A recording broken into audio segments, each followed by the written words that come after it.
Madame Duflot pour le groupe RRDP. La parole est à Monsieur Jacques Krabal.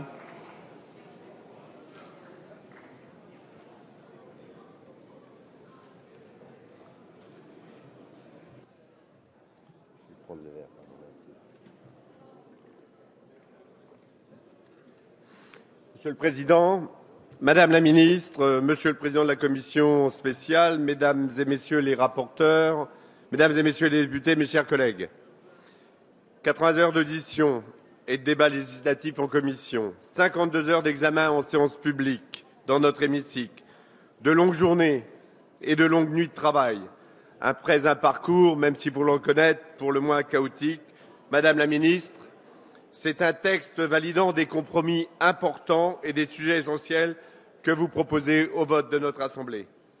Nous vous l'avons dit à plusieurs reprises, les députés du groupe 2RDP et en particulier notre collègue Joël Giraud et moi-même, qui avons largement participé au débat, nous accueillons avec bienveillance un texte équilibré dans ses grandes lignes.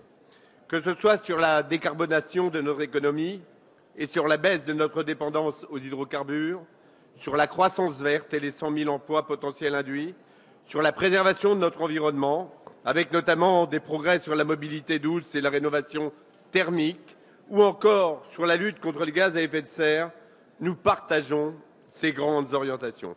Sur le sujet sensible du nucléaire, je vous l'ai dit dans les déclarations générales, nous aurions préféré un vrai débat, plus transparent et sans tabou, même si nous sommes satisfaits des mesures relatives à l'information du public et à l'amélioration des conditions de sûreté.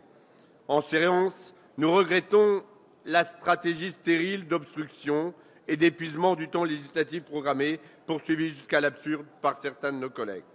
Au-delà des contraintes de temps, nous reconnaissons l'état d'esprit constructif du gouvernement, du président de la Commission et des rapporteurs, qui a garanti la qualité du travail accompli, quand il a pu s'effectuer sans polémique. En commission comme en séance, nous avons examiné plusieurs milliers d'amendements et nous en avons adopté quelques centaines, dont une trentaine proposée par les députés radicaux et apparentés. Il y a des amendements adoptés sur la rénovation thermique, avec un carnet de suivi obligatoire dans les logements neufs dès 2017 et généralisé à partir de 2025. Au sujet de l'économie circulaire, parfois caricaturée par quelques collègues d'opposition ou bien par méconnaissance, nous nous réjouissons des amendements, certes qualifiés de médiatiques, anecdotiques, mais symboliques, mais qui ne méritent pas d'être caricaturés, comme les sanctions programmées de la vaisselle jetable ou surtout des sacs plastiques non biodégradables qui peuvent être remplacés dès maintenant par des sacs papier recyclables, favorisant l'emploi local. Sur le volet transport, nous saluons les aménagements sur le développement des véhicules électriques et des autres types de véhicules propres. Enfin, sur l'énergie hydraulique, il y a eu un grand travail de concertation pour maintenir une gestion contrôlée par le public et éviter une concurrence brutale imposée par Bruxelles.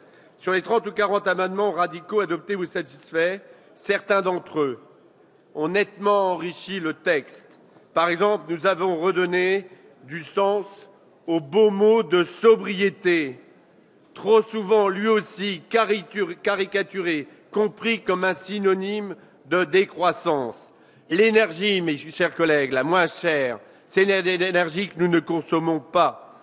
Favoriser la sobriété énergétique, c'est faire la chasse au gaspillage pour réduire la facture énergétique de la France. 70 milliards d'euros par an. D'ailleurs, plusieurs amendements pour favoriser la sobriété de l'éclairage public et limiter le gaspillage et la surconsommation ont également été adaptés. C'est une question importante sur laquelle nous pouvons avancer pour économiser plus de 3 milliards de kilowattheures facilement, sans aucune conséquence néfaste pour nos concitoyens. Sur la lutte contre la précarité énergétique par le chèque énergétique ou les tarifs sociaux, nous nous félicitons de notre amendement qui étend la trêve énergétique hivernale du 15 au 31 mars sur le modèle de la trêve hivernale locative, tout comme ouvrir la possibilité d'un mécanisme de bonus-malus pour les propriétaires bailleurs en fonction de la performance énergétique. Avec les amendements sur l'agriculture, nous voulons enraciner l'emploi grâce aux filières locales. Si l'amendement sur l'élevage des ruminants a connu un petit succès médiatique, nous montrons que l'ensemble des questions agricoles tiennent à cœur au groupe 2RDP.